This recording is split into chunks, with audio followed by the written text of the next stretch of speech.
The cameras flashed. The crowd froze. And just like that, Hollywood had a new obsession. Taylor Swift just sent Blake Lively a message nobody saw coming.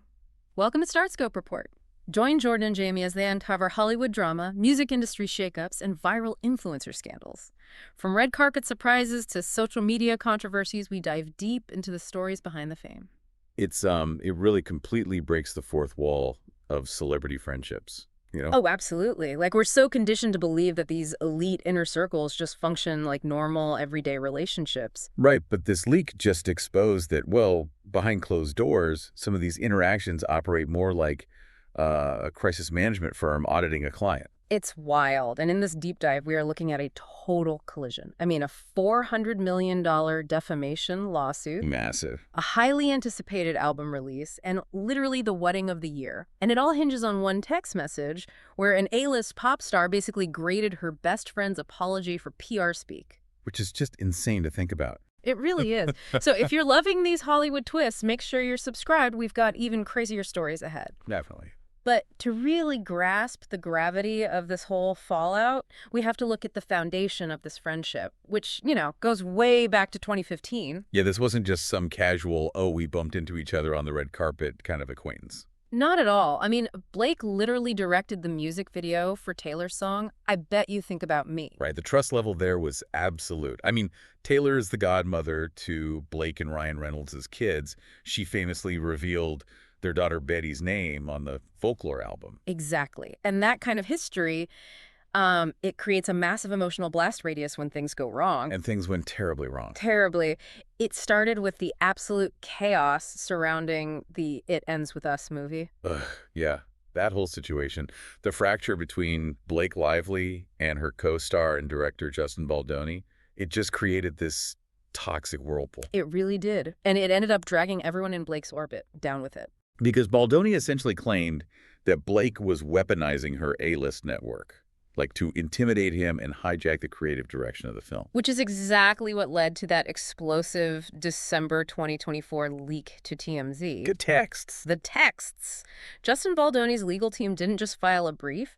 They literally handed TMZ a private text exchange between Blake and Taylor. And, we have to look at the mechanics of why a legal team does that. You leak to a massive megaphone like TMZ because you want to bypass the courtroom entirely. Exactly. It's PR warfare. Right. It is a calculated strategy to taint the jury pool.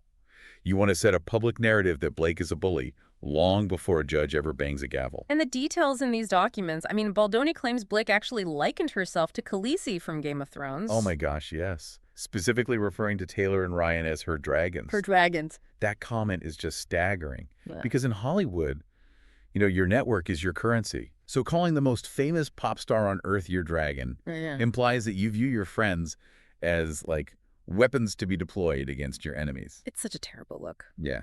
But the actual text thread between Blake and Taylor, that is what really caused the internet to just short circuit. Oh, for sure. Yeah. So Blake reaches out to Taylor, clearly sensing this freeze out, and she awkwardly writes that she feels like she's been a, quote, bad friend lately. And we all expect the standard insulated celebrity response here. Oh, totally. Right? A polite, oh no, don't worry, we're just both so busy. Right. But Taylor brutally shatters that expectation. She replies simply, "You're not wrong." Wow. Wow. The bluntness of that is so jarring. It really is. It strips away all the Hollywood veneer, and it gets worse. It does. Taylor goes on to completely dissect the way Blake had been communicating with her. She literally tells Blake that reading her recent messages felt like reading an, I quote, mass corporate email sent to 200 employees. Ouch. I know. Taylor even pointed out that Blake used the word we 18 times in her apology. 18 times. It is just fascinating to imagine this artist right in the middle of a global tour taking the time to audit her best friend's text messages for, focus group PR speak. She caught the corporate we and called it out instantly. Because Taylor's entire brand is built on hyper-specific, authentic communication. Yeah. She literally tells Blake she misses her funny, dark, normal-speaking friend. But then, amidst this absolute teardown, she does extend an olive branch. She does. She writes, "Just come back, please." Yeah. And in that exact same message, she famously refers to Justin Baldoni as a bitch. Which is just the linchpin of Baldoni's entire legal strategy now. Yep.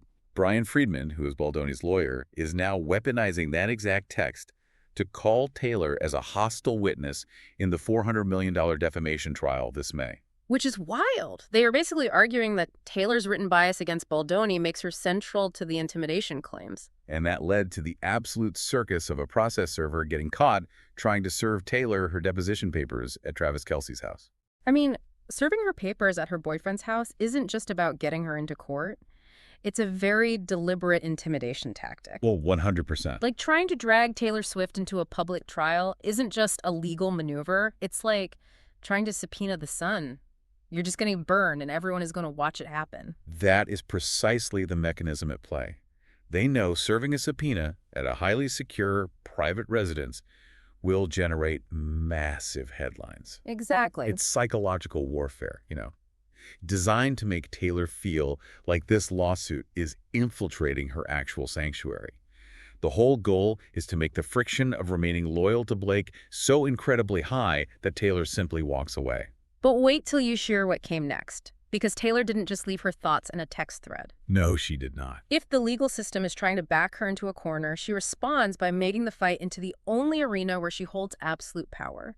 In October 2025, she drops her highly anticipated album, The Life of a Showgirl. Moving from private discovery evidence to highly public intentional art. Because when you control the biggest microphone in the world, you don't fight in the tabloids. You put it on a record where you control the narrative, the publishing, and the profit.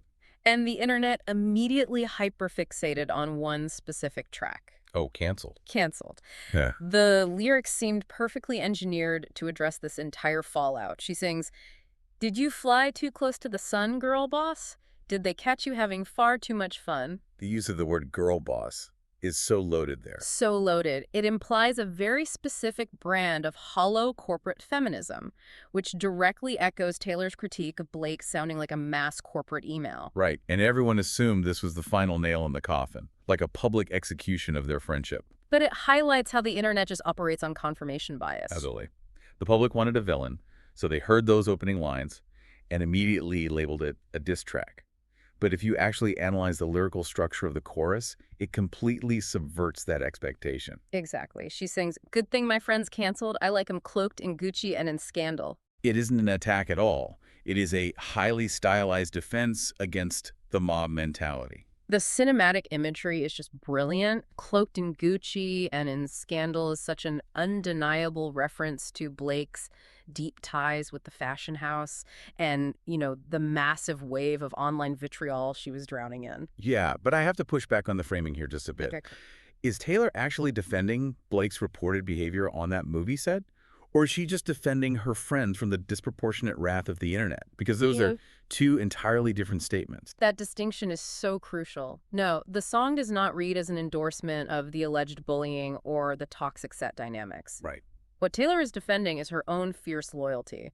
She is essentially drawing a line in the sand and rejecting the public's demand that she abandon her friend just because her friend's public stock has plummeted. Exactly. She is reclaiming the PR nightmare and wearing it as a badge of honor. And Blake's reaction to the song's release was honestly a masterclass in modern celebrity survival tactics. Oh, the Instagram thing. Yes.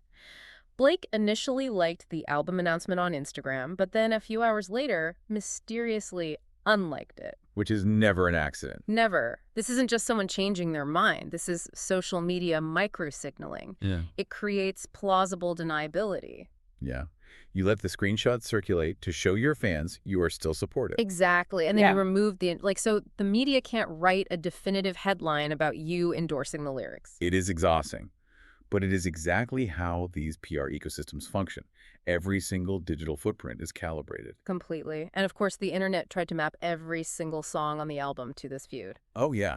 There was that massive rumor that another track, Ruin the Friendship, was a direct attack on Blake. Right. But that is entirely false. The song is actually a tribute to Taylor's late high school friend, Jeff Lang. Which just proves how eager the public is to force puzzle pieces together even when they belong to a completely different box. It really does. But later in the episode, we'll talk about the shocking twist nobody saw coming regarding the wedding of the decade. Yes, because the music was really just the opening act of this incredibly complex public reconciliation dance. Exactly, because releasing a supportive song is one thing, but granting access to a highly secured physical space is another entirely. The ultimate olive branch was supposedly an invite to the most exclusive event in the world.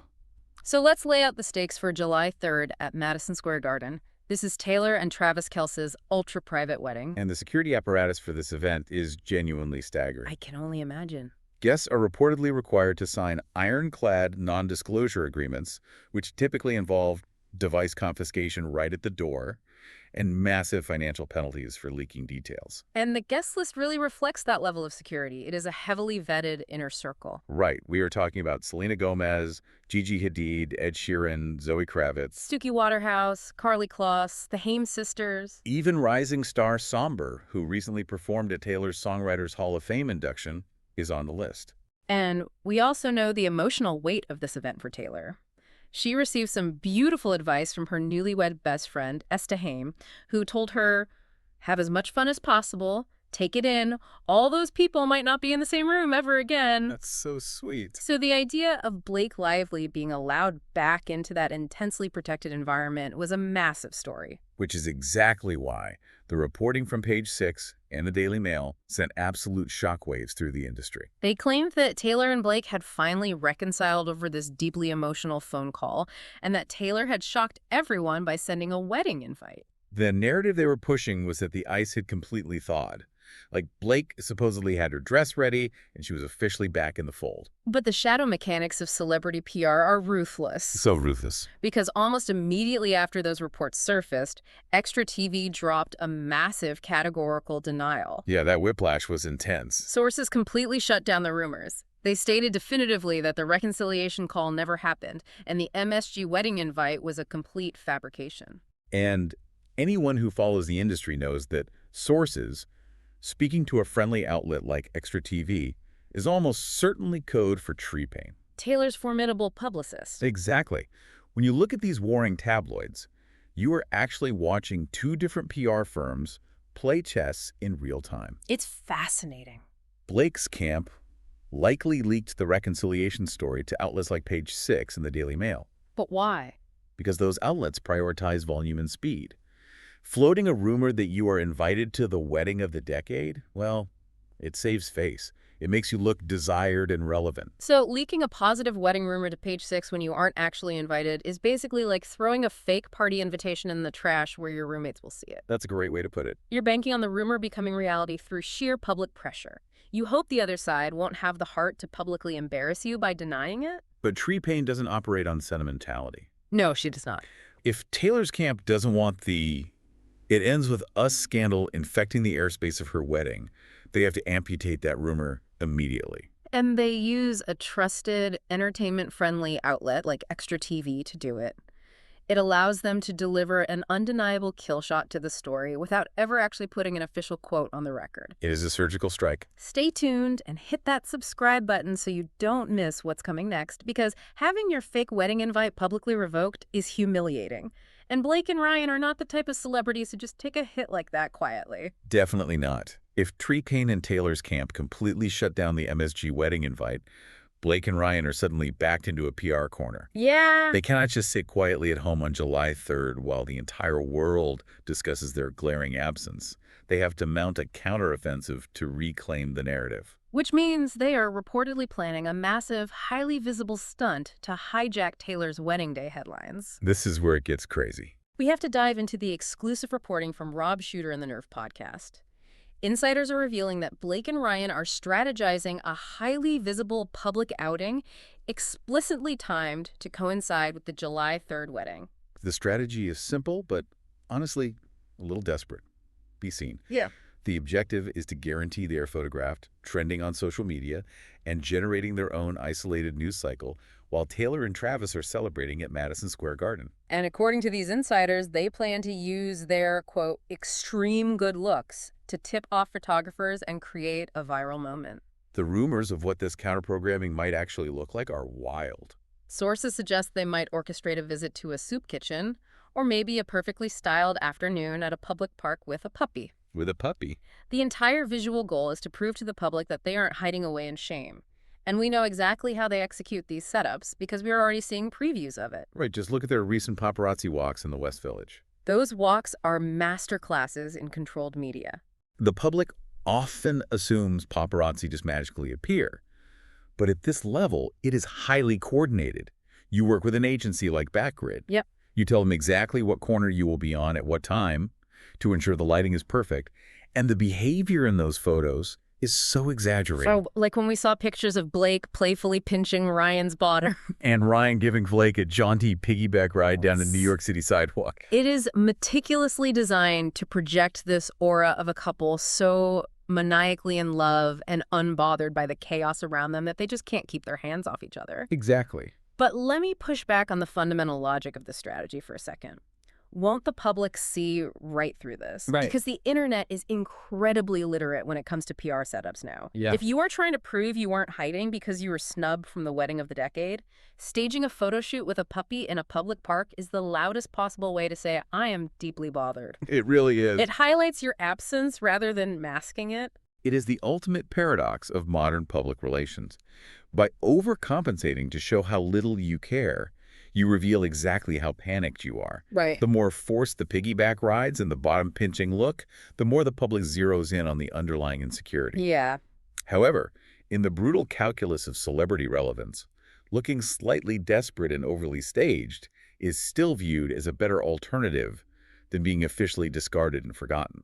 That makes sense. They would rather the headline be, Blake and Ryan look happy in New York, than Blake and Ryan shunned by Taylor Swift. Oh, exactly. It is a high-wire act with no safety net, and it just leaves you wondering about the permanent damage being done to a relationship that started a decade ago. A decade. It's sad, really. If Blake and Ryan really do go through with a rival paparazzi stunt on July 3rd, trying to steal the spotlight from Taylor's wedding day, will it permanently sever whatever fragmented friendship they have left? Will Taylor's lyrical defense about being cloaked in Gucci and in scandal go from being a shield of loyalty to a final permanent goodbye?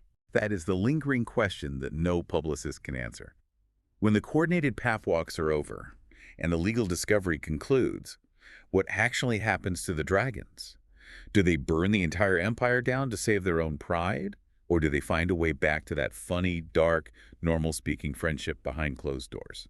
You've been listening to Starscope Report, where Jordan and Jamie uncover the stories shaping Hollywood, music, and pop culture.